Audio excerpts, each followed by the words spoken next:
Hello viewers, আজকে আমি বানিয়েছি চাউমিন আর চিলি চিকেন। তো অনেক দিন থেকেই ইচ্ছা করছিল যে চাউমিন আর চিলি চিকেন খাবো। তো সেটার জন্যই একটু ঘরোয়া পদ্ধতিতেই চিলি চিকেনটা বানালাম আর চাউমিনটাও বানিয়ে নিলাম।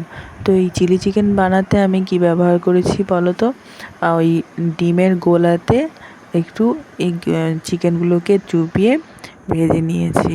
তো আমি এক্ষেত্রে কর্নফ্লাওয়ার ব্যবহার করিনি, আর কর্নফ্লাওয়ারের বদলে আমি দিয়েছি ময়দা।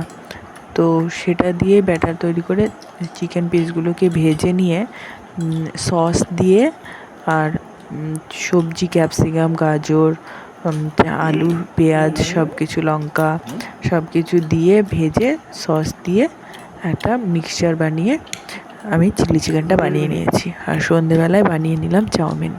তো সেটাই আমি অনেক দিন থেকে ইচ্ছা করছিল আমার খেতে, যে চাউমিন আর চিলি চিকেনটা খাবো একসাথে বাড়িতে। তো রেস্টুরেন্টে তো খাই আমরা বিভিন্ন রকমভাবে, তো বাড়িতে বানিয়ে খাওয়ার মজাটা একটু অন্যরকম। তো সেটাই আমি বানালাম। আর আমার যখন নিজের ইচ্ছা হয় নিজের পছন্দ মতন খাবারটা আমি বাড়িতে বানিয়ে খেয়ে নিই। সেটা আমার একটা শখ বলতে পারো।